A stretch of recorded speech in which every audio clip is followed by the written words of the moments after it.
Hola, ¿qué tal? Buenas tardes, bienvenidas, bienvenidos. Esta es la conferencia número 5 de nuestra serie de charlas y conferencias en torno a la exposición Semillas de Vida, la Sexualidad en Occidente. Es un placer saludarles a nombre del Instituto Nacional de Antropología e Historia. Muchísimas gracias por acompañarnos en nuestro Facebook Live el día de hoy con nuestro invitado especial, el director del Museo Regional de Historia de Guadalajara. Muchas gracias.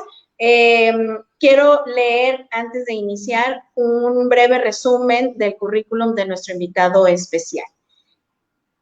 Es historiador de la UNAM, ha trabajado por 17 años en el ámbito de los museos, primero como asistente de la dirección, cuyas tareas comprendían el apoyo en la investigación y curaduría de las exposiciones realizadas por el Museo Nacional de Antropología, como Aztecs en la Royal Academy of Arts de Londres en 2002, The Aztec Empire en el Museo Guggenheim de Nueva York en 2004, Isis y la serpiente emplumada en la nave Lewis del Parque Fundidora de Monterrey, Teotihuacán, City Dukes en el Museo Quay-Branty en 2010, entre otras. También se desempeñó como jefe del Departamento de Movimiento de Colecciones Arqueológicas del Museo Nacional de Antropología, como adaptador de contenidos en la creación del Gran Museo del Mundo Maya de Mérida y del Museo Regional de Guerrero.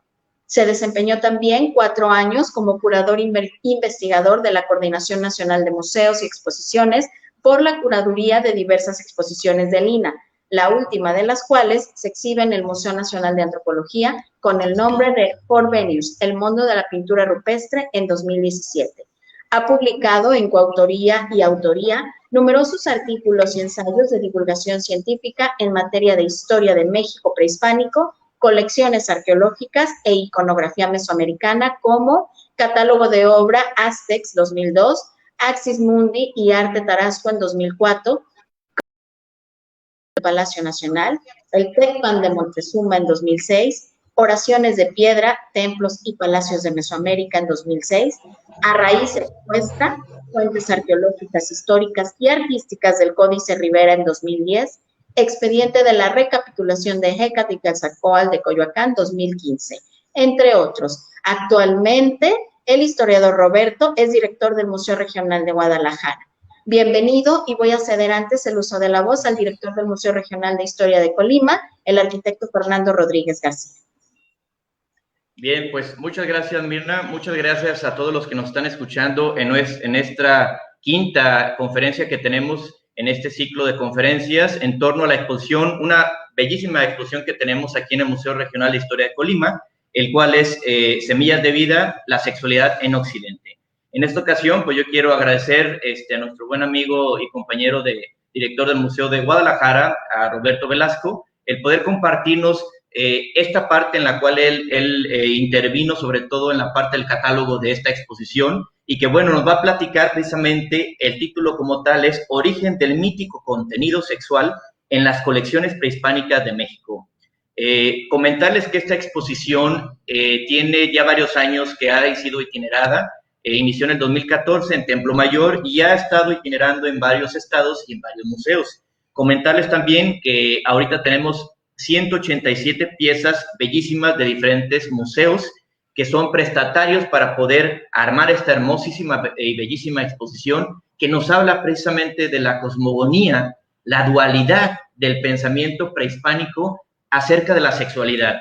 Es un honor, mi Robert, el poder contar contigo en este día, y que nuestros seguidores, nuestro auditorio, sobre todo aquí en la zona pues, de Colima y en otros estados, aprovechando estas plataformas de manera virtual, y el que podamos llegar a difundir lo que se está trabajando desde tiempo atrás con este tipo de exposiciones.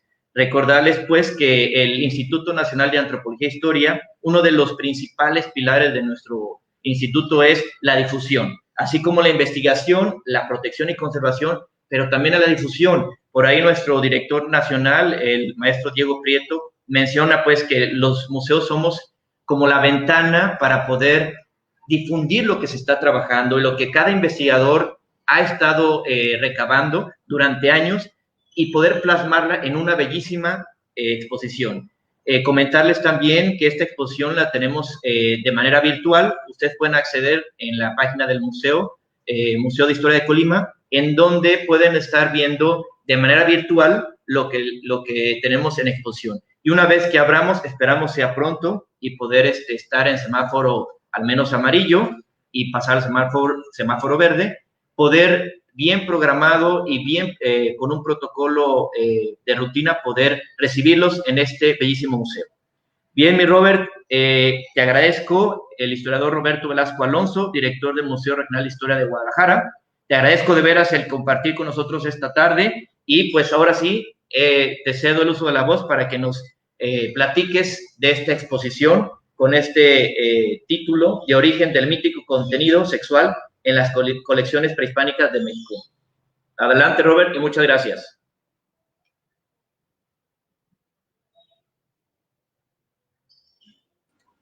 Ya, es que no encontraba dónde quitarle el micrófono. Listo. Muchas gracias a ti, Fernando, por la invitación. Gracias a todo el público virtual vidente que tenemos, que se vaya acumulando.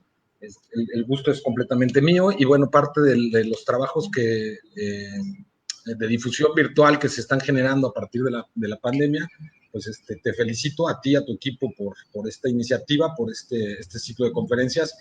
Todas han estado muy buenas.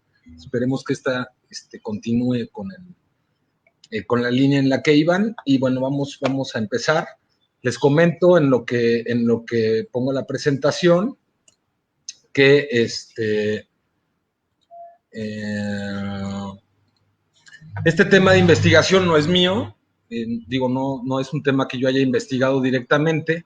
Hacia el año 2004, 2003, el arqueólogo Felipe Solís, que era mi jefe en aquel entonces del Museo Nacional de Antropología, lo invitaron para escribir un artículo en la revista Arqueología Mexicana de 2004, de enero-febrero de 2004, que trató del cuerpo humano y precisamente hablaba de estos temas.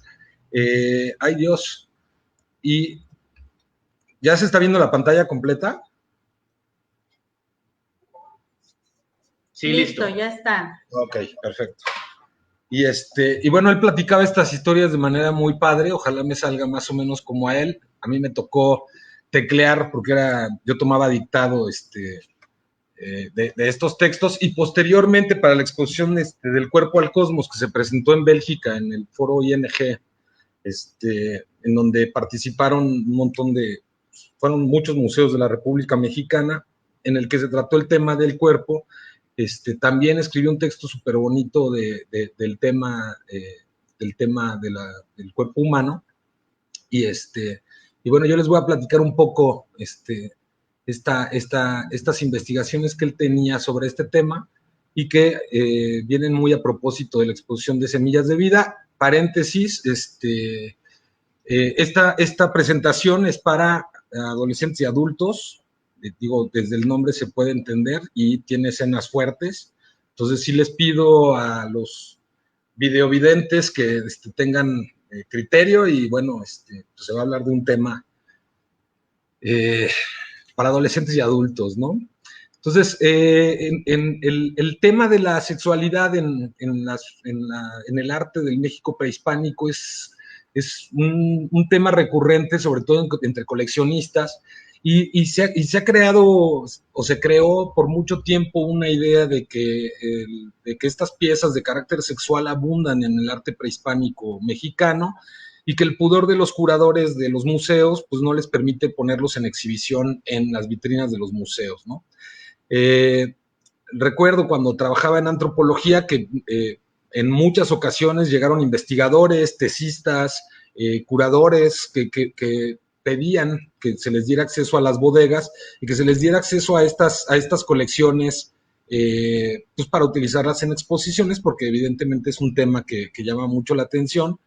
Y pues siempre se les decía lo mismo, ¿no? Que las escenas de sexo explícito eran, si no escasas, eran prácticamente nulas en el arte prehispánico. Ahorita hay muchos buscando en internet y todo en estos días. He visto que abundan las páginas, incluso en Mercado Libre venden estas piezas de tipo estilo Tlatilco, que en realidad son modernas. Entonces, bueno, pues es un tema que ha creado como mucha controversia, ¿no?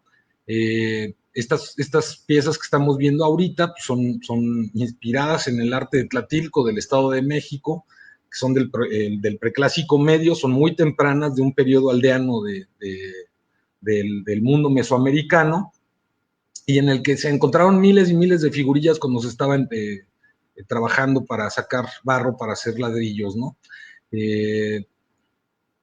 Pero realmente el interés, o digamos, esta historia nos tenemos que remontar al descubrimiento de Pompeya y Herculano, ¿no? Aquí estamos viendo una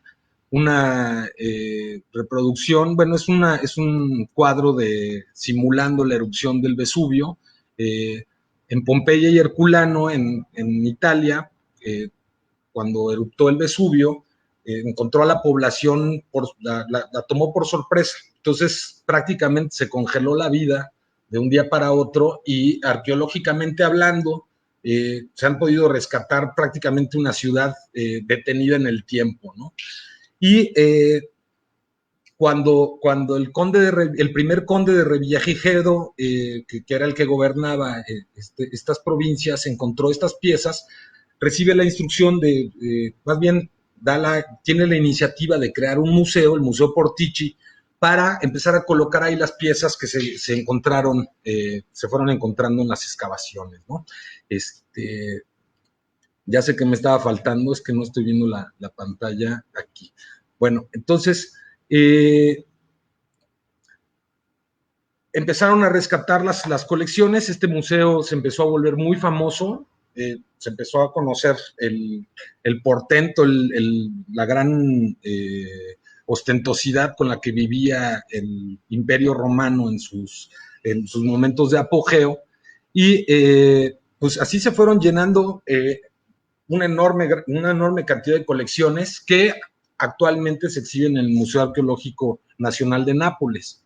Bueno, entre las colecciones que llamaban mucho la atención de los arqueólogos de aquel momento, de los humanistas de aquel tiempo, fueron todas las escenas de carácter sexual que se mostraban abierta y públicamente en las calles, en las casas, en la Pompeya del siglo cero o del año cero, en los antiguos tiempos. Y esto, estamos hablando del siglo XVIII, en pleno momento de la Iglesia Católica en Europa, el recato católico, pues evidentemente no estaba acostumbrado a ver estas escenas, y mucho menos de forma pública. Un buen día, Francisco I, el que iba a ser el rey de Nápoles, es invitado a conocer las colecciones del museo, y lo acompañan su esposa y su hija. Y entonces, entre las esculturas, las vasijas, entre todas las colecciones arqueológicas que habían rescatado de Pompeya, pues aparecían de repente estas escenas de carácter sexual, en donde se veía el sexo de forma explícita, los órganos sexuales, pues como los estamos viendo, sin necesidad de demasiada imaginación, y en ocasiones incluso escenas bastante más gruesas, ¿no? Tenemos, por ejemplo, el sátiro fornicando una cabra, que ya para el pensamiento católico del siglo XVIII, pues ya rompía con todas las normas de decencia y de decoro de la época, ¿no? Entonces, ruborizado, muy exaltado, sí se dio la vuelta por el museo con su hija y con su esposa, y al terminar dio la instrucción de que esas piezas que tenían estas escenas tan explícitas fueran resguardadas en un espacio privado, en un espacio que no lo pudiera ver cualquier persona, y entonces restringen este espacio para personas de virtud comprobada, ¿no? O sea, investigadores, curas, bueno, eso así decían ellos, ¿no? De gente de virtud comprobada, no necesariamente es que la tuvieran, y entonces se crea el mítico y legendario gabinete secreto, ¿no? Un espacio dentro del museo que estaba restringido a ciertas personas nada más, a embajadores, les digo, naturalistas, invitados extranjeros, pero con una característica muy interesante que estaba restringido a la entrada a las mujeres. Las mujeres no pudieron entrar a este gabinete secreto hasta el año 2000. Entonces, imagínense, eso también habla un poco de la mentalidad pues de nuestra sociedad contemporánea, ¿no? Realmente pensar que hasta hace 20 años las mujeres seguían siendo excluidas de este espacio, ¿no? Entonces, como es natural, esta idea del gabinete secreto para todos los diplomáticos del planeta que llegaron a ir a Nápoles en el siglo XVIII, en el siglo XIX, se volvió un espacio de mucho, muy atractivo por un lado, pero también le dio la idea a muchos espacios, muchos museos del viejo continente empezaron a crear sus propios gabinetes secretos, y entonces ahí empezaron a mostrar todo el arte que tuviera que ver con el arte erótico, ¿no? También empezaron a surgir de otras latitudes, de otros lados del planeta, escenas, piezas, colecciones arqueológicas con escenas explícitas de sexo. Aquí tenemos los huacos de Chimú y de la cultura moche de Perú, en donde, bueno, aquí pongo unos ejemplos, pero las felaciones, el sexo anal, el coito explícito entre ambos sexos, entre el mismo sexo. Hay variaciones, incluso hay algunas que de zoofilia con personas con llamas, están teniendo prácticas sexuales. Y bueno, no son casos aislados, está el arte griego, ¿no? En el arte griego hay lo mismo, hay escenas de homosexualidad, hay escenas incluso muy interesantes donde una mujer pareciera tener un artículo para dar placer también, bueno, una escena en donde estamos viendo ya a un personaje fantástico entre animal y entre persona, ¿no? Entre zoantropomorfo, que está preparándose para tener relaciones sexuales con un ser humano, ¿no? Entonces, estas escenas produjeron mucho interés entre los investigadores, pues también creó mucho morbo, evidentemente, y así se empezó a generar como una idea en el mundo de estos pueblos antiguos con una sexualidad mucho más liberada, mucho más abierta, y evidentemente pues México no fue la excepción. Para México empezó a la gente a observar el arte mesoamericano, y bueno, un detalle muy característico del arte mesoamericano, o el principal, digamos, es la representación del cuerpo humano. El cuerpo humano es, digamos, el tema más recurrente en el arte prehispánico, en todas las culturas de todos los tiempos que se incluyen dentro de la macroárea cultural, que es de Sinaloa y San Luis Potosí, Veracruz, hasta Costa Rica, con toda la península de Yucatán incluida. Todos los grupos que vivieron en esa zona, le llamamos Mesoamérica, como un convencionalismo para establecer que las culturas que se establecieron en esa gran área cultural, macroárea cultural, tuvieron puntos en común, puntos culturales, temas culturales, rasgos culturales en común, que se compartieron a lo largo de los años, que se desarrollaron de manera conjunta entre los diferentes pueblos. Y entonces empezó a llamar la atención de los investigadores en México, o la necesidad de encontrar estos testimonios de la sexualidad. Y bueno, realmente entre todo el enorme catálogo de colecciones que tenemos, perdón, muy rápido, estas piezas son de Tlatilco, del Estado de México, en Naucalpan. Es un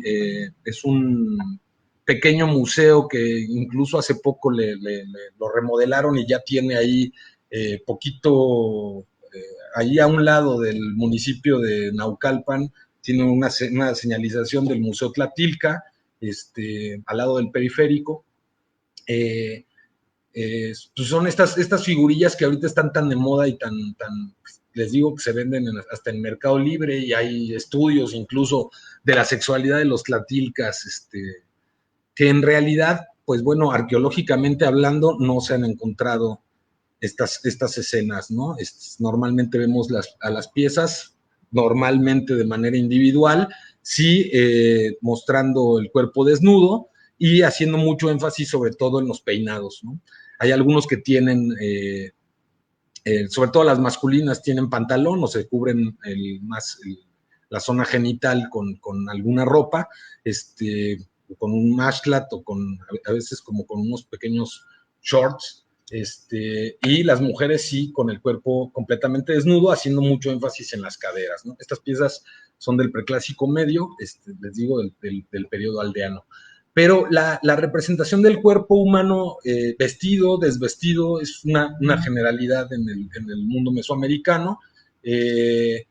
Gracias a estas figurillas podemos suponer de alguna manera o de manera hermenéutica, leer entre líneas algunos de las normas morales de cada una de esas sociedades, o de la sociedad que representa la obra artística en cuestión, qué concepción tenían del cuerpo, o cuál era el pudor que había hacia el cuerpo o no lo había, ¿no? Entonces, por ejemplo, tenemos esta figurilla de Chupícuaro, Guanajuato, en donde se presume que es más bien una pintura corporal la que están utilizando.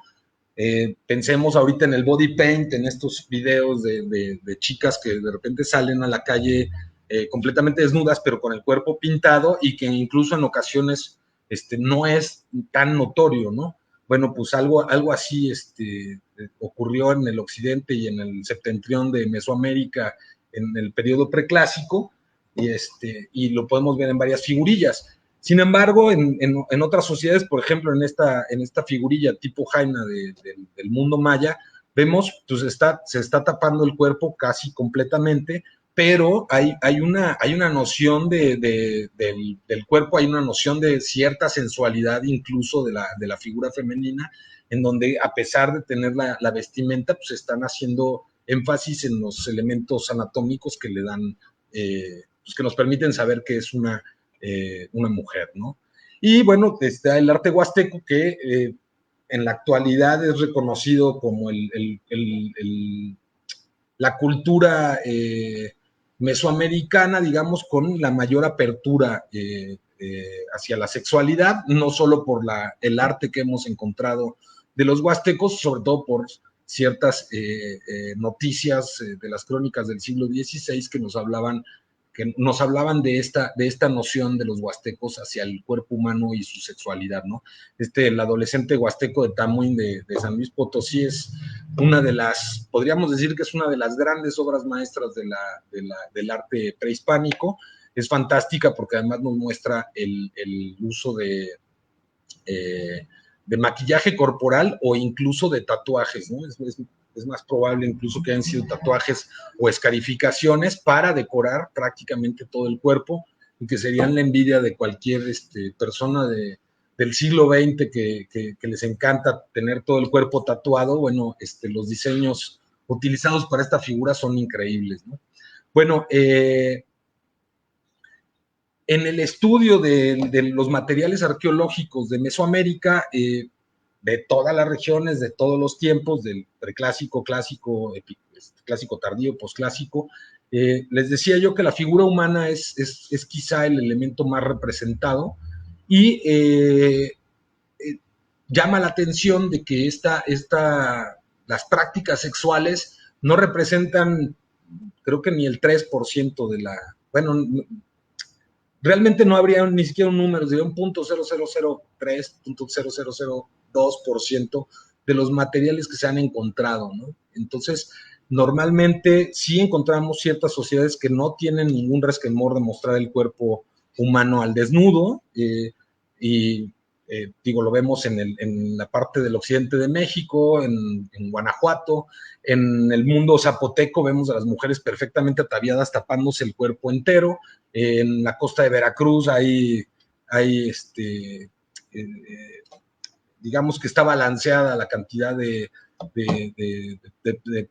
personajes que muestran el cuerpo, sobre todo las mujeres que muestran los pechos, que muestran de la cintura para abajo el cuerpo desnudo, y tenemos sociedades que son eminentemente recatadas o con mucho más recato, ¿no? Como son en el mundo maya y en el mundo mexica, tenemos representaciones, sobre todo del cuerpo femenino, normalmente más bien cubierto o más bien tapado, ¿no? Entonces, no hay una constante, digamos, o no había una norma moral que pudiera representar o caracterizar todas las sociedades del México prehispánico, pero lo que sí podemos decir es que el tema del sexo explícito en el arte no era un tema recurrente, ¿no? No así cosmológicamente hablando y en la vida cotidiana, bueno, pues evidentemente había gente y había mucha gente, entonces el sexo era parte de la vida cotidiana, en los mitos de creación, en la propia explicación de la existencia del universo, el sexo estaba presente en todo momento, digamos, en unas sociedades eminentemente agrícolas, además de guerreras en algunos casos, pues era necesaria esta idea de la fertilización del universo, de la tierra, para que los diferentes elementos crearan las condiciones claves para la vida, ¿no? Y así tenemos, ahorita les voy a enseñar algunas quizá de las piezas con la mayor soltura o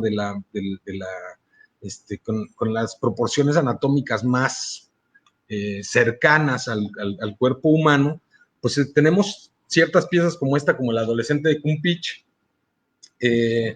Es una pieza maya en la que el personaje está mostrando los genitales de manera desproporcionada, son enormes, está mutilada, ya no conserva el pene, pero tiene esta gran característica, y que seguramente era una pieza que se mostraba públicamente en un edificio, adosado a un edificio o como parte de la arquitectura de un edificio, ¿no? Y esto, bueno, es en el mundo maya. Les presento esta, que esta pieza es muy reciente, es la Venus Huasteca, que se encontró en Tantoc y que recientemente se presentó en la exposición temporal de las culturas del Golfo en el Museo Nacional de Antropología, y no estoy seguro, pero creo que debe andar paseándose ahorita bueno, no paseando, está en el Quai Branly de París, pero que es posiblemente la escultura en piedra más sensual y mejor lograda, hablando en cuestiones de proporciones del cuerpo, curvas, incluso detalles muy, muy claros de la anatomía femenina, que el artista, la sensibilidad del artista le puso ojo en ello. Vean incluso los pliegues de la piel que da debajo de la pancita, arriba de los muslos, y probablemente en la zona genital, bueno, incluso la representación quizá de cabello, ¿no? Estas marcas que estamos viendo aquí son escarificaciones, era una práctica ritual y también estética en la que se extraía sangre del cuerpo para ciertos rituales propiciatorios, y que poco a poco iban dejando una marca. Entonces no solo mostraban la capacidad de esa persona, la devoción de esa persona en cuestiones religiosas, pero también la capacidad de aguantar el dolor. Entonces no solo eran marcas de belleza, sino también eran marcas de cierto prestigio, ¿no?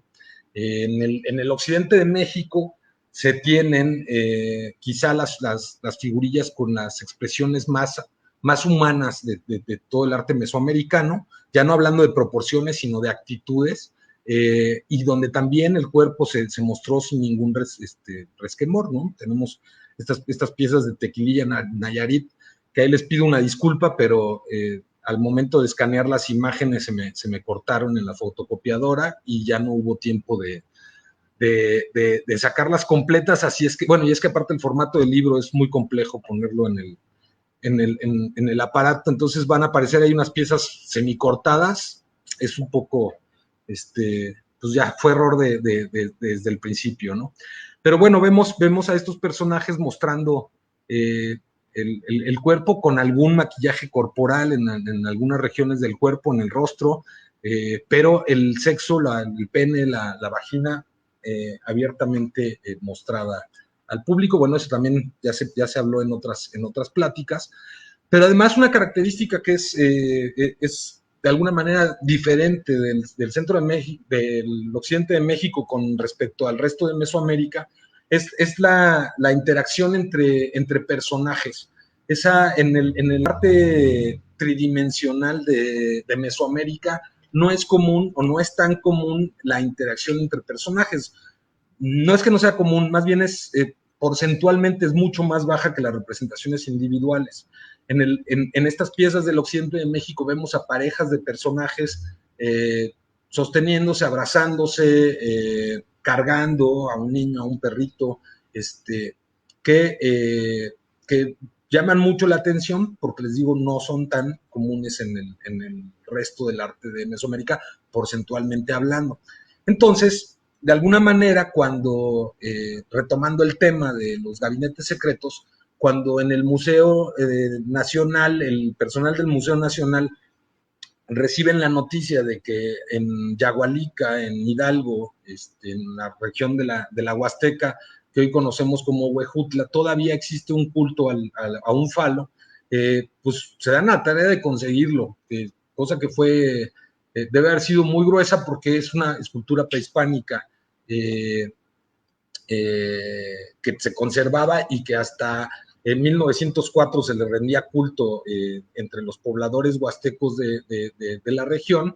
Es conseguida para el museo y de ahí empieza a surgir una idea de crear también un salón secreto en el Museo Nacional. Y entonces se da la tarea de buscar las piezas. Este salón secreto se va a inaugurar hacia 1921 y el catálogo de esta exposición se va a publicar hacia 1926 y su autor es Ramón Bravo Mena, que era investigador del Museo Nacional. Sin embargo, para este gabinete secreto, este salón secreto, pues no se pudo mostrar como en los salones secretos de Italia, de Grecia, de otras partes del mundo, el acto carnal como tal, porque no habían piezas para hacerlo. Realmente era una exposición en la que se mostraba lo que se ha dado en llamar el culto al falo, y que en realidad muchas de esas piezas eran simplemente personajes masculinos desnudos que mostraban el pene, ¿no? En ocasiones erecto, en ocasiones en estado de reposo natural, y algunas piezas que con mucha meditación de la cosmovisión prehispánica se podrían considerar fálicas o de carácter sexual, como son estos ancianos sembradores, que son esculturas de personajes que están representando al sembrador haciendo un agujero en la tierra para colocar ahí a la semilla, y la metáfora, bueno, es bastante clara, ¿no?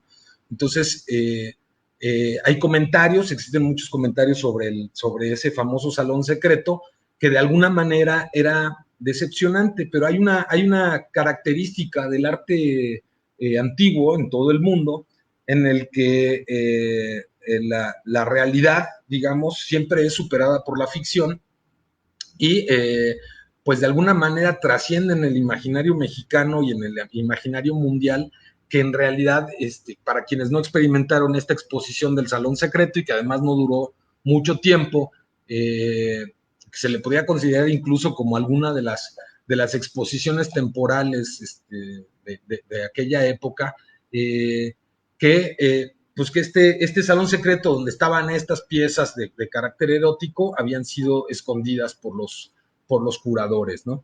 En un álbum fotográfico que se encuentra en el archivo fotográfico del Archivo Histórico del Museo Nacional de Antropología, que hereda la documentación, o que toda la documentación que pasa del viejo Museo Nacional, que estaba en el centro de la ciudad, en la calle de Moneda, al museo que se construye en 1963-64 en Chapultepec. Aparece en este álbum con 31 fotos de las colecciones que se mostraron o que seguramente sirvieron para nutrir esta exposición, y que se le atribuyen a Augusto Genin,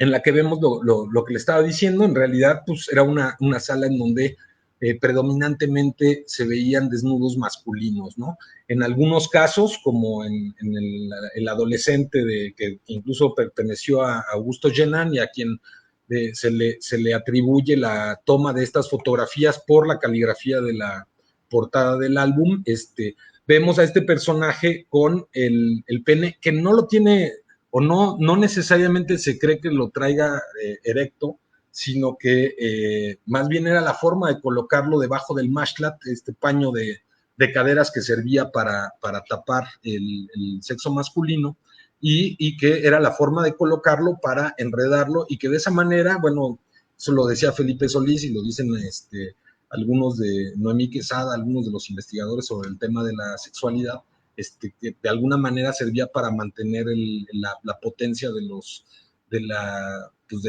órgano masculino, ¿no? Y del poder sexual del personaje.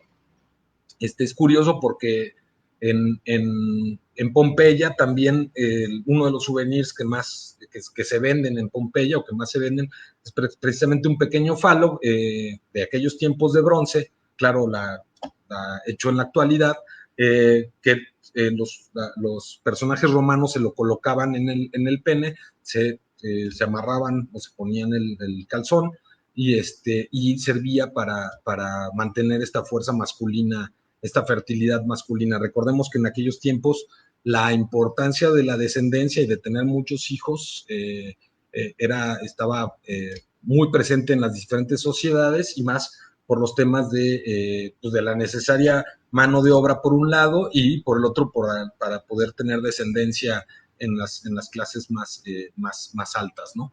Entonces,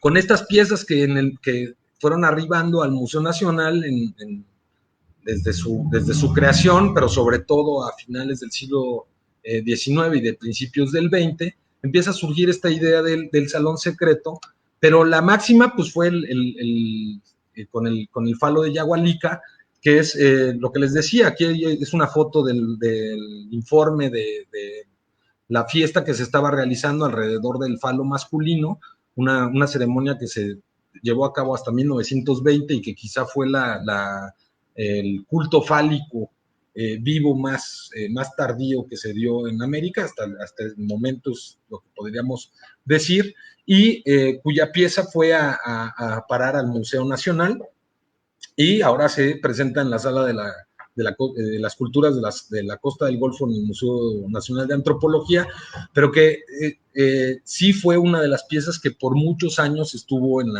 guardada en la bodega. Yo recuerdo que estuvo en la bodega pues, prácticamente hasta 2007, una cosa así, y es una pieza muy curiosa. Bueno, tiene hay muchas anécdotas alrededor de ella. En el museo se decía de guasa o de cotorreo que amanecían veladoras alrededor de ella. Claro que eso era puro cotorreo, ¿no? Y habían personajes que decían que la gente de ciertas personas femeninas del museo le pedían favores a este ídolo, y bueno, también ellas decían que ciertas personas masculinas también le pedían, ¿no? Entonces es una pieza alrededor de la cual hubo mucho, pues como mucho morbo, pues sí, hay mucho cotorreo alrededor de ella, ¿no? Y sin embargo, en tiempos antiguos, bueno, vamos a ver que la representación del pene, del desnudo masculino, es bastante común.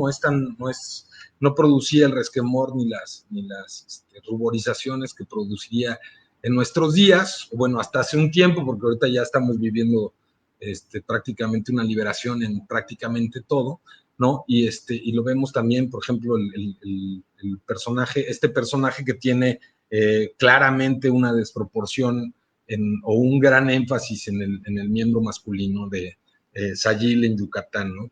Esta foto es fantástica.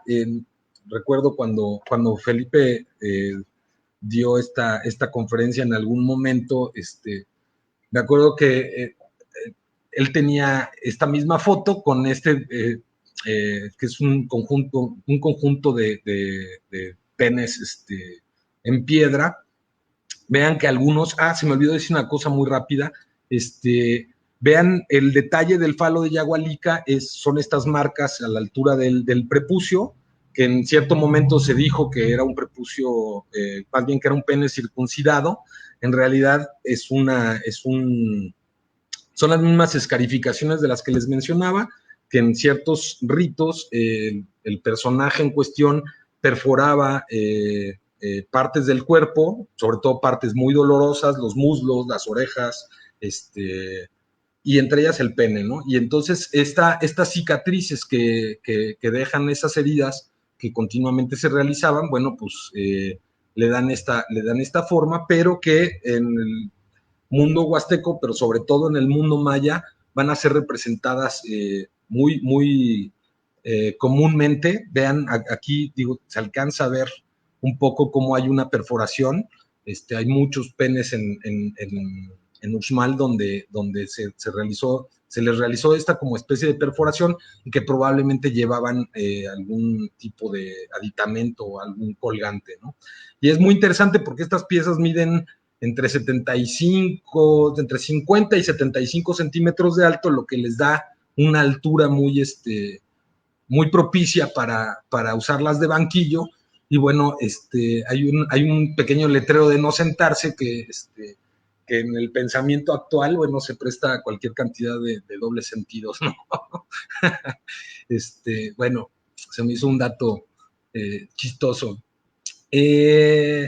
El tema en las recientes excavaciones de Tamtoc, vemos este fragmento de escultura que seguramente se utilizó como el acceso a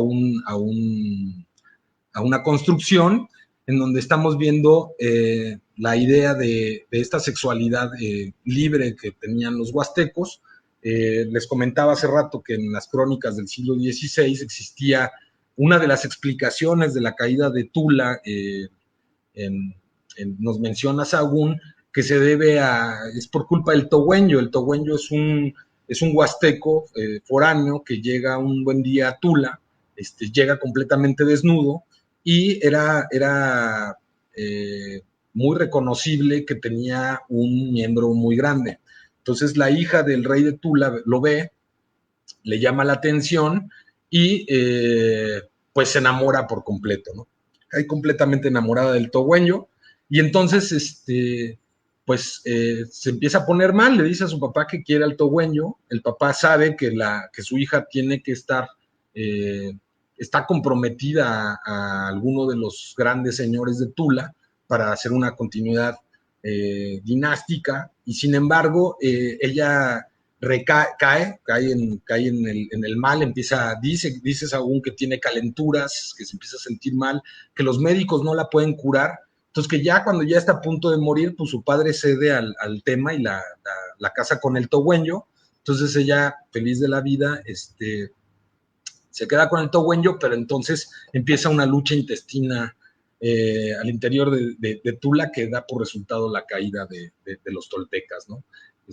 Y estas excavaciones, estos descubrimientos que son de los últimos 15, 20 años, están de alguna manera reafirmando la fama que tenían los huastecos entre los mexicas del siglo XVI, del siglo XV y XVI, con los hallazgos modernos, ¿no? Pero nuevamente es un tema de mostrar el cuerpo de manera abierta, no necesariamente de prácticas sexuales explícitas, ¿no?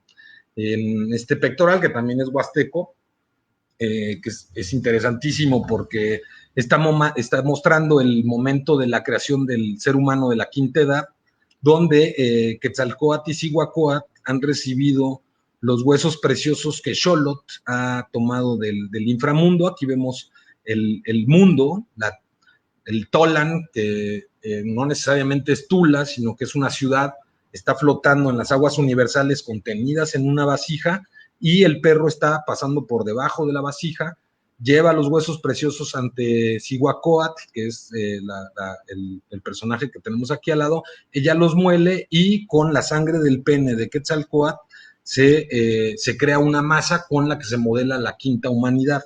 Entonces, a este ritual, que en realidad es un ritual de autosacrificio, en el que de manera parasimpática, por así decirlo, se está utilizando la sangre del pene en asociación al semen, se está creando una humanidad, o se está generando una humanidad a partir de ella, a partir de los dioses, y como manera parasimpática, los sacerdotes, los guerreros, van a emular esta misma acción creativa al realizar ciertos rituales, a los cuales ahora les llamamos cultos fálicos, que en realidad no es que hubiera un culto al pene propiamente, sino que más bien se veía en el pene un vehículo para la creación, ¿no? En todos los niveles, desde los dioses hasta los seres humanos, ¿no? Esta práctica tenía por resultado cicatrices, evidentemente. Estas dos esculturas son fantásticas. La de la izquierda es de Tzivizaltún, en Yucatán. La de la derecha es de Uxmal, la fachada del templo norte, la fachada norte del templo oeste del cuadrángulo de las monjas. Y vean las cicatrices, digo, hay escarificaciones en otras partes del cuerpo, pero en el pene están teniendo. Entonces, bueno, eso también nos dice otra cosa, es no por decir que no había representaciones explícitas de sexo o del acto sexual en el arte prehispánico, podríamos decir que no había el disfrute o que no habían innovaciones en el tema sexual del México prehispánico. Este modelo, digamos, seguramente daba una sensación muy distinta al modelo estándar, ¿no? Entonces, pero pues eso nada más podemos hacer conjeturas porque en realidad no hay nada escrito sobre el tema. Sin embargo, es un tema recurrente en las escenas, en relieves, en pinturas, cerámica, de que ciertos personajes realizaban esta actividad de perforarse o de herirse las diferentes partes del cuerpo, ¿no? Aquí tenemos un detalle de los falos de Uxmal, que tienen esta perforación, dejando el conducto deferente o la continuidad del conducto deferente en el falo libre, donde probablemente se pusiera algún colgante, algún tipo de arete, una cosa así, ¿no? Y en el templo norte del juego de pelota, en Chichén Itzá, en el gran juego de pelota, hay dos cabezales. En el del fondo hay un templo, y en los relieves de ese templo hay una gran procesión de personajes que están frente a penes. Pero lo interesante es que hay otros en los que están sosteniéndolo en su posición. Claro, son miembros demasiado grandes o exageradamente grandes, que están haciendo, o está representada la eyaculación, ¿no? Entonces, dentro de este culto fálico que se ha llamado, estos cultos propiciatorios de la fertilización, la idea de ofrendar la semilla del ser humano a la tierra podía ayudar también a la tierra de alguna manera a ser más fértil, ¿no? Desgraciadamente no pude encontrar el libro de Tozer, donde viene todo ese mural completo, porque por una extraña razón ya no están en línea algunos libros que estaban antes en línea en archive.org, pero les recomiendo mucho esa página de todas formas. Pero bueno, tenemos este pequeño detalle, la escena es mucho más grande, y esta escena seguramente fue muy tempranamente conocida, y fue un poco una de las escenas que inspiraron la creación de este salón secreto del que hablábamos, ¿no? Y así tenemos varias representaciones. Tenemos la representación de la fiesta de Oxpanistli en el Códice Borbónico, en donde precisamente los mexicas están vistiéndose o se vestían como huastecos, y con un falo evidentemente falso, ¿no?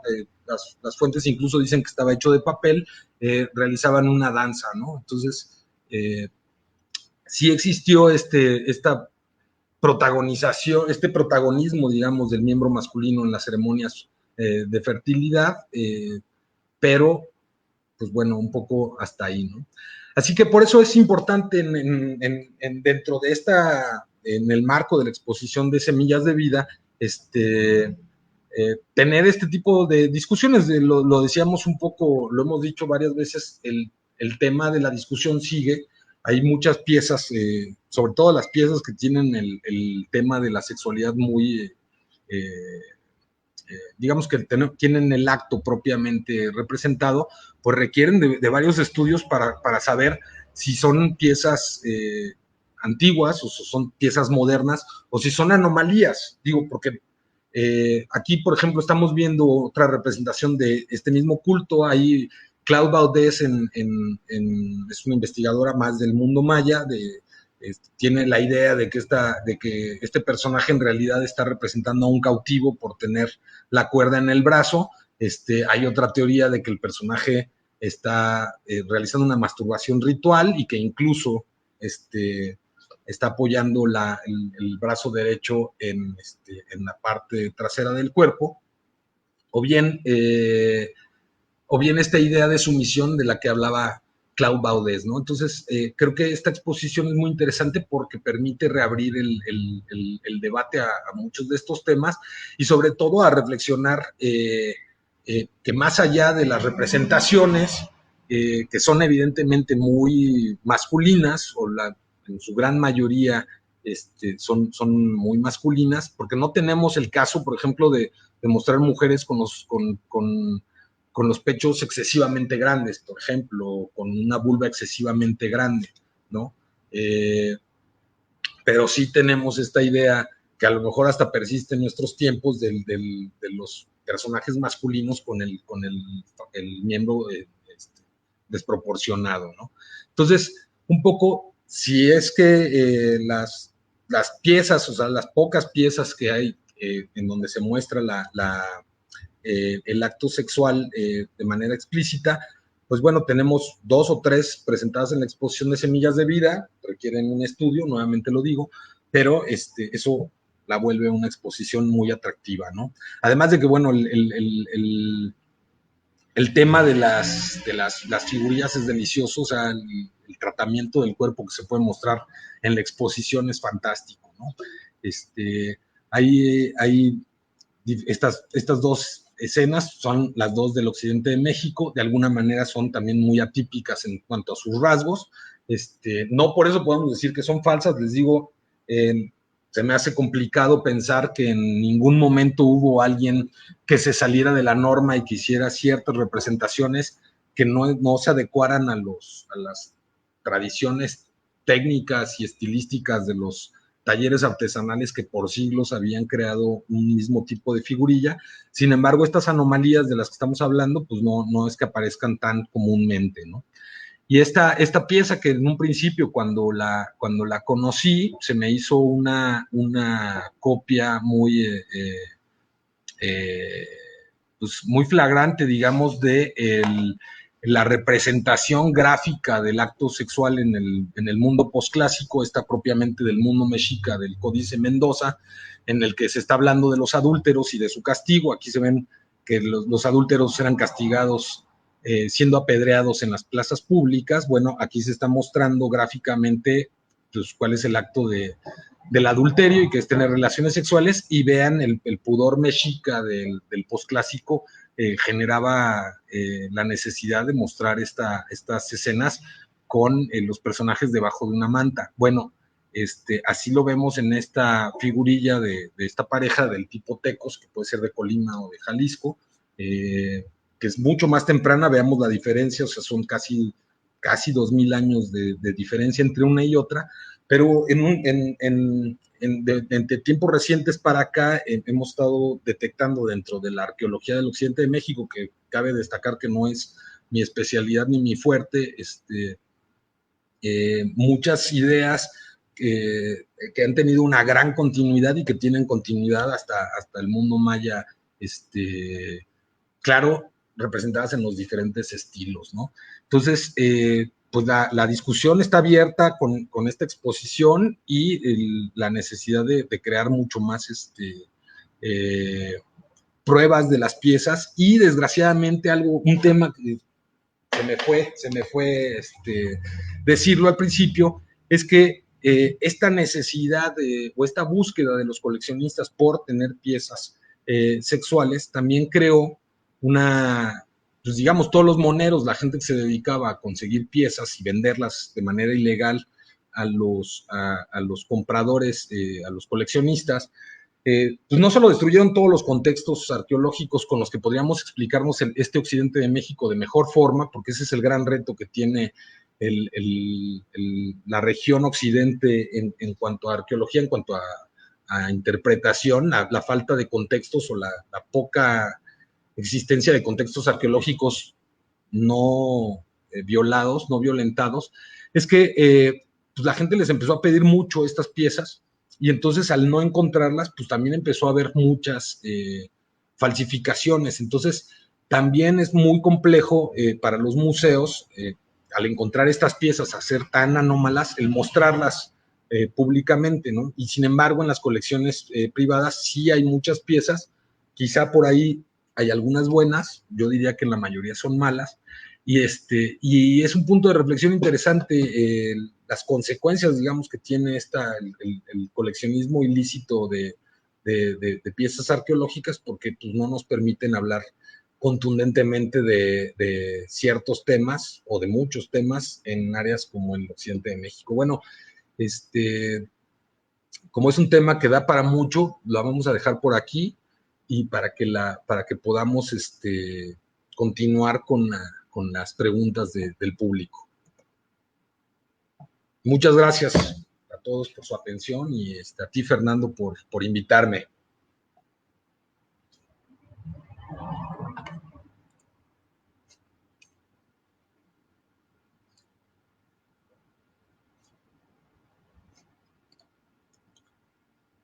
Bueno, en lo que nos pasan a las preguntas, bueno, les pido a los que estén viendo la presentación en Facebook, en las redes sociales, pongan ahí sus preguntas, sus comentarios. Vamos a echarnos una platiquita padre e interesante, ¿no? Muy bien, mi Robert, pues, mira, tenemos algunas preguntas. Iniciamos con Mirna Báez, que ella pregunta, precisamente si existe alguna evidencia de figuras en actos homoeróticos. Pues o sea, evidencias yo no las conozco. O sea, que estén completamente comprobadas de contexto arqueológico, no. Que haya existido, eso ya es otra cosa, ¿no? O sea, eso no te dice que no haya existido la homosexualidad en tiempos prehispánicos, ¿no? Muy bien, y Danae Licea, ella pregunta o hace referencia del por qué la diferencia en el tamaño del miembro, que por ejemplo en Europa normalmente lo representan pequeño y aquí en México lo representan grande. No sé si quieras tampoco es una constante, es que depende mucho del uso que se le vaya a dar a la pieza. Se sabe que en las fiestas apolónicas en el mundo griego, las esculturas, habían unos personajes con el miembro representado erecto, con las cuales las sacerdotisas de Apolo tenían relaciones sexuales propiamente con la escultura, y no eran de tamaño natural, pues, ¿no? Pues yo creo que ahí entra un poco entre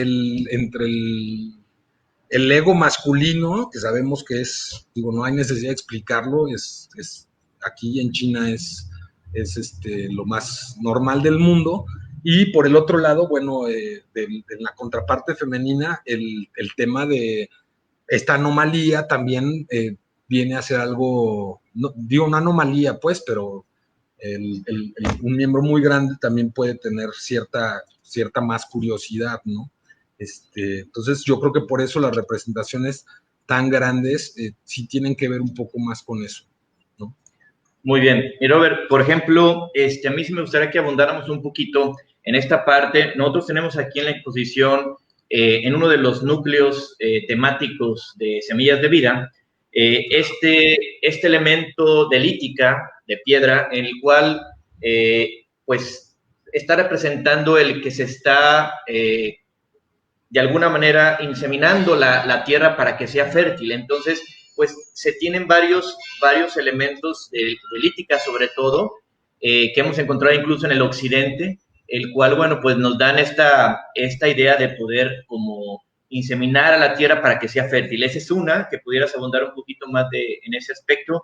Y otra es precisamente la parte de la dualidad femenina, masculina, en el cual en alguna ocasión yo te comentaba el por qué se representa la parte de luz para lo masculino, oscuridad para lo femenino, porque, por ejemplo, la parte de la tierra para la mujer, porque el cielo para el hombre.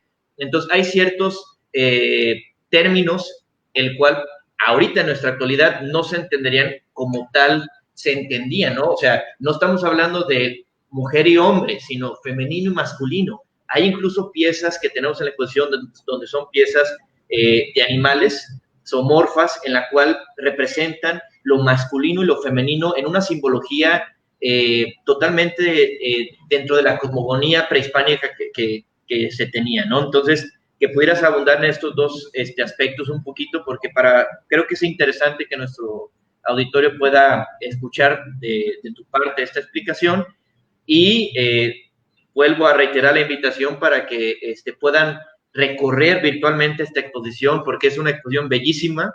Se hizo mucho esfuerzo para pues traerla para acá, para Colima. Fueron 1 año y medio de gestión y no se imagina, yo creo que la otra vez sacando cuentas fuimos como 75 personas que estuvimos participando en este montaje de la exposición. No se diga desde hace 6, 7 años que se tiene el antecedente que inició en el 2014, que bueno, se contó con toda una preparación desde la parte museológica hasta la museográfica, ¿no? Y bueno, pues aquí se hizo el montaje. Pues invitarlos a que puedan hacer este recorrido y que abúndense en estos dos temas, mi Robert, porque creo que son dos temas medulares en la parte de la dualidad. Mira, esta pieza de lítica que me mencionas, me parece que es un personaje esquelético, ¿no? Así es, así es. Mira, yo no dudo que al momento de instalar las piezas hubiera un tema, digamos, un ritual o una especie de ceremonia para profanar, digamos, a la tierra y de clavarle una espiga de una escultura. Sí. Pero en realidad la espiga, o lo que nosotros le llamamos espiga, es un elemento accesorio, digamos, de la escultura que sirve para que la escultura se fije al piso. Esta pieza, y bueno, es que también cada quien tiene sus visiones, ¿no? De acuerdo a la relación de Michoacán, cuando se relata la fiesta de Escuata-Conscuaro, que es dedicada a la diosa del hambre, que vendría a ser como el aspecto femenino de la tierra, pero de la tierra seca, la tierra infértil, ¿no? Se sacrificaban a los huáscatas, y los huáscatas eran los malagradecidos por excelencia, eran entre los tarascos o los purépecha del posclásico. Ya había una práctica de vida, la cosmovisión y la vida siempre estuvieron muy relacionadas y tenían un sentido práctico y un sentido productivo. Entonces, a las personas se les pedía que todos los días llevaran al gran horno o a Curicaveri, el dios del fuego, se le llevaran 3 troncos de madera.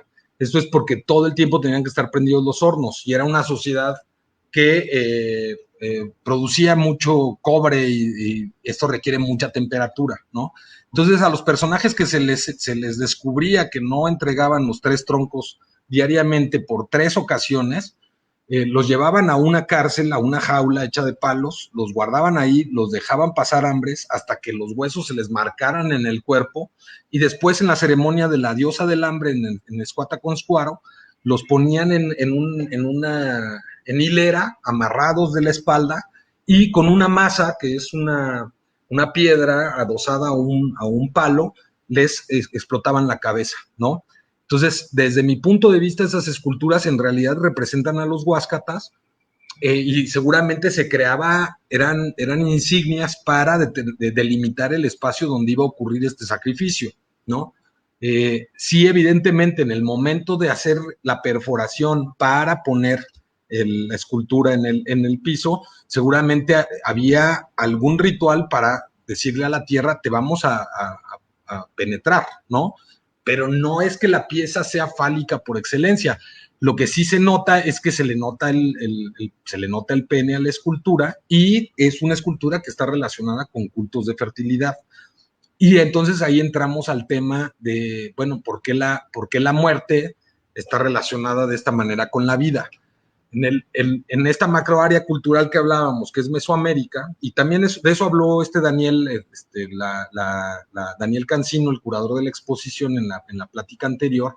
La dualidad es uno de los rasgos culturales principales de las culturas mesoamericanas. Entonces, se tiene entendido que hay un principio dual, creador de todo, omnipresente, y que está en todo, ¿no? Y que le da características a las cosas, y entre ellas, pues, está lo masculino, lo femenino, oscuro, claro, frío, caliente, arriba, abajo, líquido, sólido, etcétera, ¿no? Entonces, de ella se desprenden cuatro direcciones, 4 elementos, que a su vez tienen características masculinas y femeninas, y al conjugarse y combinarse van a producir los diferentes estadios de existencia. Dentro de esta cosmogonía, la idea de los opuestos que luchan y los opuestos que copulan van a crear la dinámica de la realidad que nosotros conocemos. Entonces, un detalle muy interesante es que, por ejemplo, la muerte y el Mictlán, en los mitos de creación que sobreviven del posclásico tardío, pues es una creación que se crea después de haber creado la vida. Y cuando esa vida no fue suficiente para los dioses, no tenían las características para mantener ordenada la realidad, pues los mismos dioses la destruyen, y al destruirla entonces viene la necesidad de crear la muerte. ¿Para qué? Para que haya un lugar en donde resida la ausencia de la vida, ¿no? Entonces, esta necesidad de que siempre haya una contraparte para cualquiera de las manifestaciones de la realidad en el mundo prehispánico, nos va a dar siempre eso. Entonces, la tierra es la madre, por su asociación es la que nos da de comer. Por eso vemos tantas representaciones de mujeres amamantando niños en el arte prehispánico. Bueno, de la misma manera que nuestras madres nos alimentaron al nacer, la tierra nos va a estar alimentando, ¿no? Y en contraparte de esa madre amorosa y bella y fértil que vemos en las representaciones de maternidad, de repente tenemos la representación de la mujer anciana,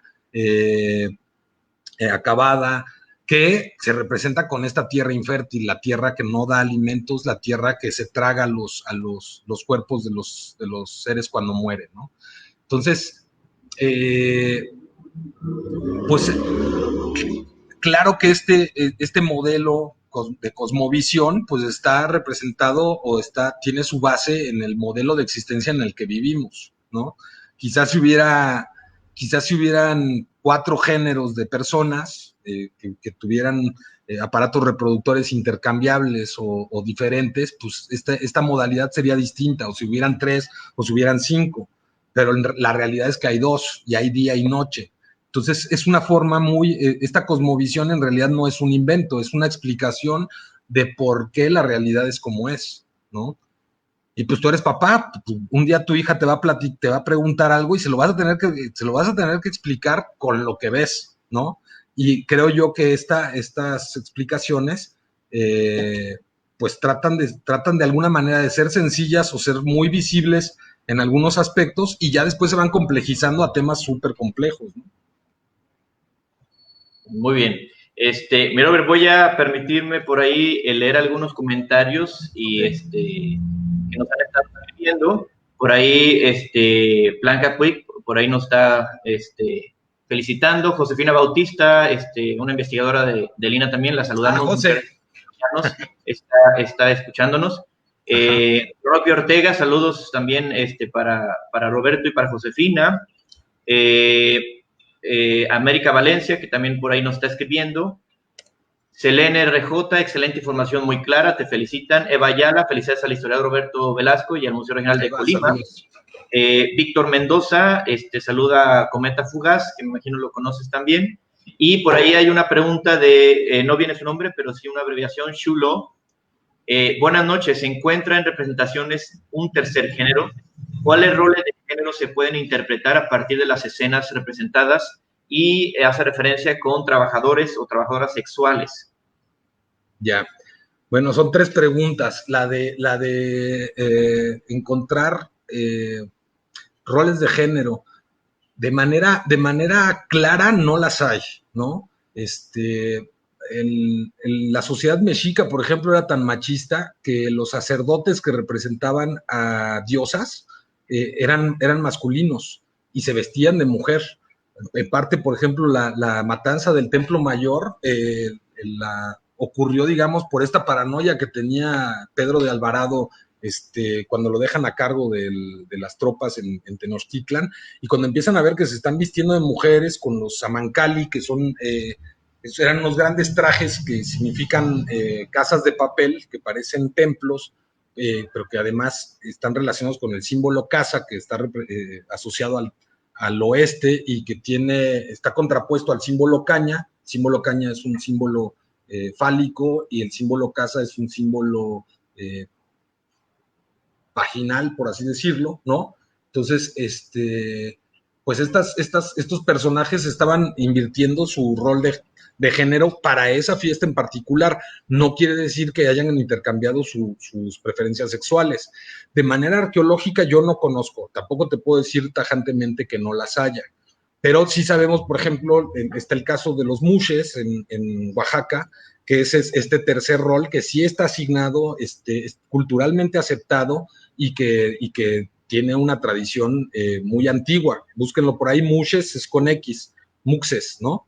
Y la última pregunta del último tema que dijo era que si hubiera alguna representación o algo. No, esa ya la contesté, pero eran tres preguntas. Bueno, menciona precisamente la representación del tercer género, roles de género, que eso pues sí lo vemos incluso en esta exposición, hay diferentes actividades que se muestran de acuerdo a la cerámica. Hay un núcleo temático que es precisamente roles de género en esta exposición.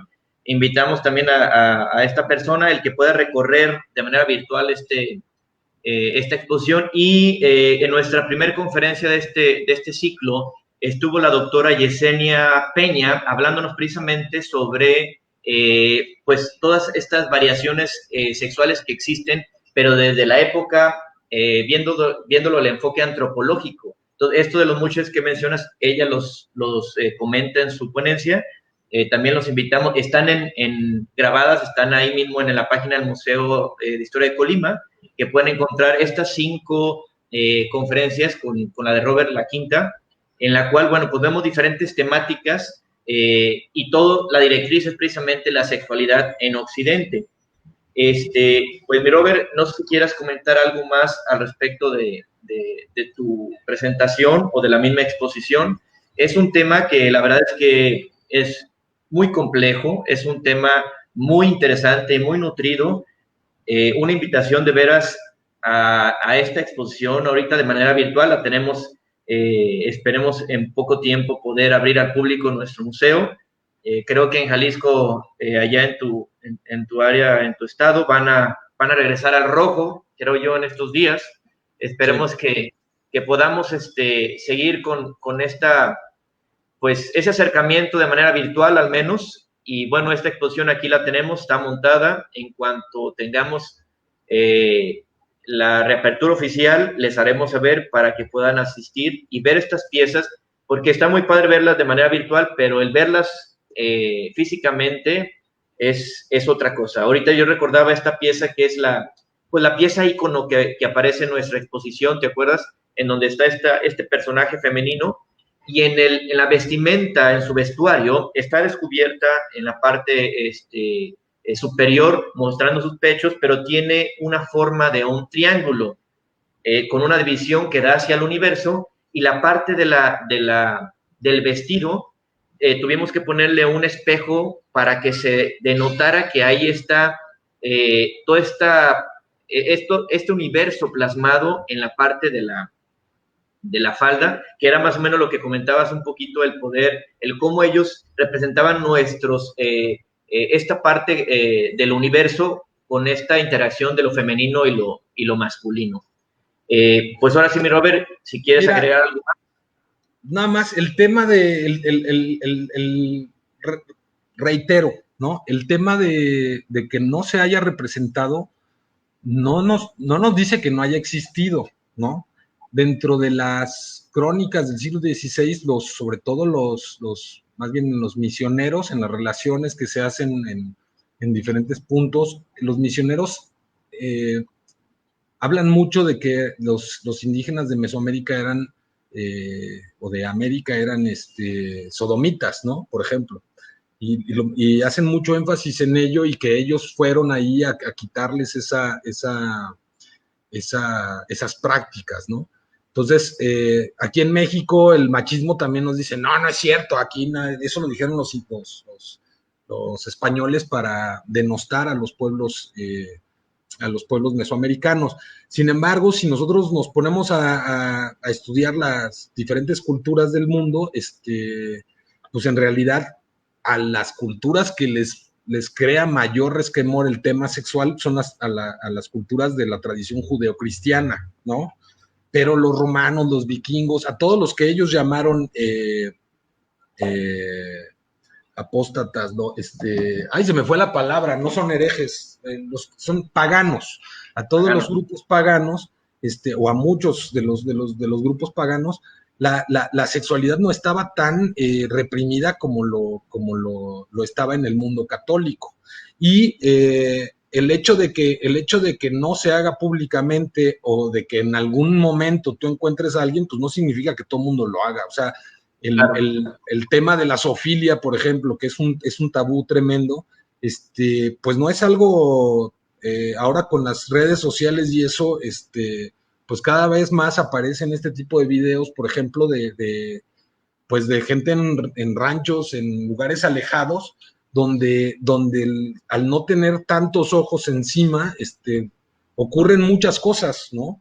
Y el hecho de que ahí ocurra no significa que todos lo hagan, ni que a todos les guste. O sea, creo que el asunto de lo bonito, por ejemplo, de exposiciones como esta, es que nos permiten reflexionar hasta el punto de darnos cuenta de que no podemos totalizar en absoluto. Y de repente las ciencias sociales o las disciplinas sociales son recriminadas por las ciencias exactas por no poder dar datos totalitarios sobre ciertos aspectos, y en aspectos de conducta humana jamás podríamos decir que pasaba, no pasaba, o que siempre pasaba o que siempre no pasaba, ¿no? Entonces, si los españoles en algún momento cacharon a alguien teniendo relaciones homosexuales, sea de mujer a mujer o de hombre a hombre, esto no significa que fuera una práctica completamente aceptada. Eso no se ve en el arte, no se ve en los libros, no se ve en la cosmovisión del todo. Sin embargo, no nos puede decir que no existiera, ¿no? Y el gusto por las relaciones sexuales o el disfrute de las relaciones sexuales, que también los puristas del mundo prehispánico podrían decir que se lo tomaban con toda la seriedad del mundo, bueno, tampoco lo puedes decir. O sea, por muy recatados que fueran los mexica o que fueran algunos pueblos del México antiguo, pues el acto sexual en ocasiones viene cargado de amor, en ocasiones viene cargado de puro deseo, y el disfrute, bueno, se han encontrado piezas que se les llaman falos o que se les llaman objetos fálicos, que podrían muy bien tener características de consoladores, por ejemplo, ¿no? Que también en las bodegas del museo les llamaban los oh my god, y que como lo vimos en las escarificaciones, por ejemplo, del mundo maya, pues probablemente enriquecieran la práctica sexual, ¿no? Ya por último hay la hermana de Moctezuma que estaba casada con Nezahualcóyotl. Nezahualcóyotl le rezaba nada más a Ipalnemohuán y Tloquenahuac, el dueño del Cerca y del Junto, que era él estaba llevando a Texcoco a una religión monoteísta, o lo estaba buscando, y pues le llamaba la atención que ella tenía esculturas de muchos dioses y que a veces estaba ahí con ellos y que pasaba mucho tiempo con ellos, y después la descubrieron que por cada amante que tenía los mataba y después les mandaba a hacer unas esculturas. Entonces cuando la descubre, la apedrean en público. Y es interesante que después llega Moctezuma y Moctezuma le corta 2 cabezas a la Triple Alianza y les dice que de ahora en adelante México Tenochtitlán va a recibir tributo de Texcoco y de Tacuba, y que esto además terminó llevando a la destrucción de México Tenochtitlan, ¿no? Después, al no tener a sus aliados. Entonces, el disfrute sexual es una cosa universal. Creo yo que lo que más nos explica esta exposición, por ejemplo, es que probablemente la psicología inversa en el ser humano es una de las normas más claras. Mientras más te prohíben algo, más mal lo ves o más lo deseas. Era un mundo en el que abiertamente se podía, en ciertos lugares y por el clima, en las costas, por ejemplo, el cuerpo era mostrado sin ningún resquemor. La sexualidad era llevada a cabo seguramente de otra manera completamente. Y en la actualidad, ahora con tanta tapadera y con tanta cosa, pues por eso nos parece algo tan, pues no sé, es como muy humano, pero lo vemos como de bajos instintos, ¿no? Cuando en realidad, pues a final de cuentas, es natural. Es natural, Sí, ¿no? fíjate, comentarte, Robert, que incluso pues estas piezas que mostramos en esta exposición, en esta pues muestra, pues comentarle pues a las personas que nos escuchan que pues es trabajo de una investigación, pero también una interpretación de de quien lo está investigando, ¿no? Hace poco, en un entierro que hubo aquí, precisamente un hallazgo arqueológico, el cual estuvo dirigido por el Centro INAH Colima, uno de los arqueólogos, el arqueólogo Rafael Platas, encuentra en un entierro como una ofrenda precisamente una pieza en donde se hace denotar el pene de la pieza masculina, y también hemos encontrado piezas de choloescuincles, de tlalchichis, en donde la parte pues masculina sobre todo está representada en la parte de los cholos, ¿no? Entonces se siguen encontrando piezas ya bajo un contexto arqueológico controlado, y bueno, esto denota el cual lo que tú dices era algo totalmente pues natural, el poder representarlo de una manera tanto en cerámica como en lítica. Estas figurillas a mí se me hacen padrísimo, estas figuritas, las cuales no tienen un grado de manufactura para decir que es una escultura por el tamaño y todo, pero sí tiene una importancia muy especial porque están dando como pautas de cosas muy cotidianas, ¿no? Actividades cotidianas, estos roles de género que se denotan precisamente en estas figurillas de pequeño formato que tenemos en muchos museos del occidente, como en tu museo allá en Guadalajara o aquí en Colima, y que denotan precisamente roles de género expresados en cerámica. Entonces, bueno, pues esta pieza que les comento se acaba, yo creo que tenemos unos 8 o 10 meses que se encontró, está en estudio y precisamente en un entierro funerario, ¿no? En una tumba de tiro, de hecho. Bueno, el tema del rol de género de la pregunta que te preguntaba hace rato, Sí. o sea, si lo vemos en ese sentido de como de las actividades propiamente femeninas y las actividades propiamente masculinas, eso está marcadísimo en el arte oficial prehispánico, ¿no? Y nuevamente ahí es donde pues bueno, si vemos que ha estudiado o visto a los ojos de la actualidad, pues es un mundo eminentemente machista, ¿no? O muy machista, en muchos sentidos. Aunque en el mundo maya veas mujeres gobernantes, y veas sacerdotisas, pues en realidad los porcentajes, digamos, pues son mínimos. Realmente era un mundo en el que la visión tradicional de los roles de mujer y hombre eran muy, pues muy a la usanza de los 80s, ¿no? De la idea de los 80s del mundo moderno, ¿no? Incluso, por eso llaman de repente muchísimo la atención figurillas, un conjunto de figurillas huastecas femeninas jugadoras de pelota, por ejemplo, ¿no? Donde ahí puedes pensar, bueno, nos da a pensar que ahí las mujeres también juegan juego de pelota, pero el hecho de que no hayan representaciones de mujeres jugadoras de pelota en otros lados no quiere decir que no supieran jugar o que no lo jugaran, ¿no? Nuevamente creo que no necesariamente el arte prehispánico representa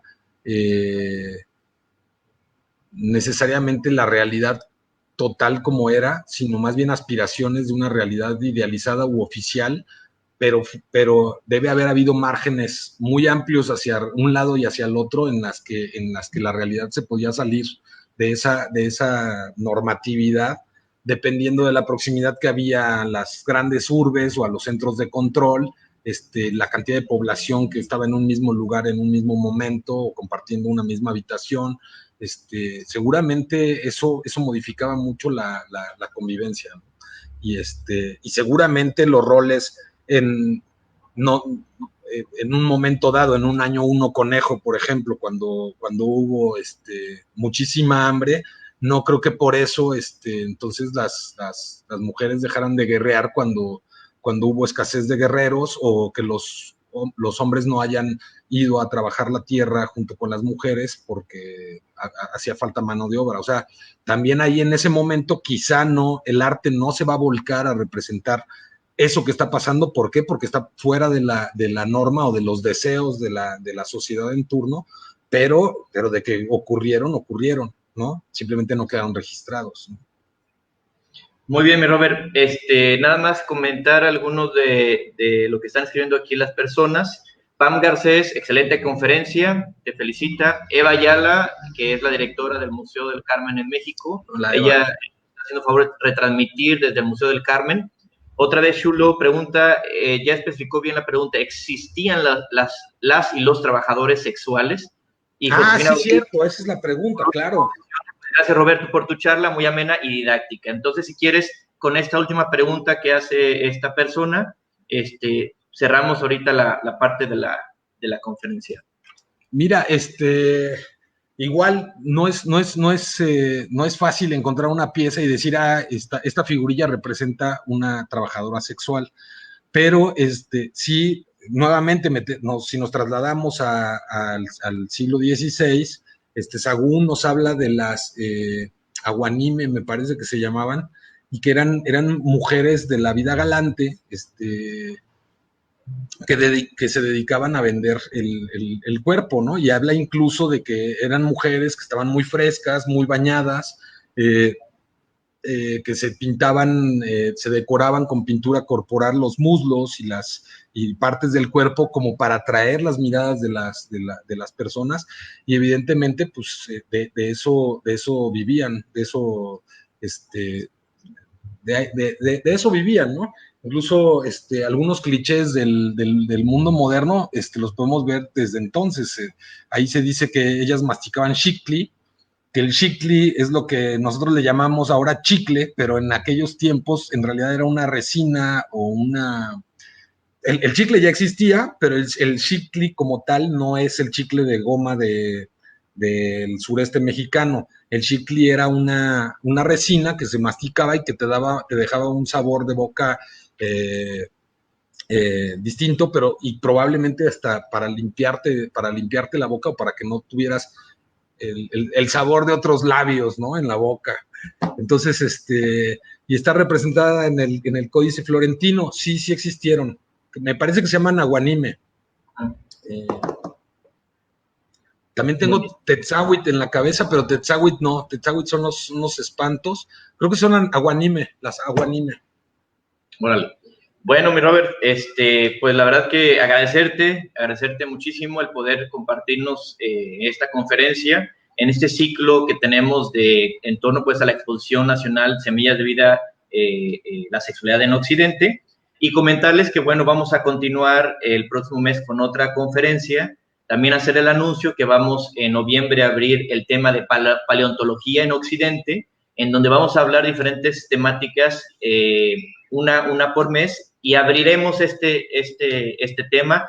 Por ahí nuestro amigo Roberto también nos va a hacer favor de dar un recorrido virtual en la sala que tiene de paleontología ahí en el Museo Regional de Guadalajara, que no se te olvide, como parte pues, de complementar estas conferencias, porque pues hay personas que dicen, pues sí vamos a Guadalajara, pero pues no conocen el que tienes ahí creo que es un mamut o un gonfoterio que se encontró muy cerca de Colima. Entonces queremos abrir este tema, ¿no? Aquí en Colima. Entonces los invitamos a que nos sigan en nuestras redes. Por ahí Fermina Daza de Cali, Colombia, gracias por esta maravillosa charla. Pues gracias a todas ustedes y a todos ustedes que nos acompañaron el día de hoy.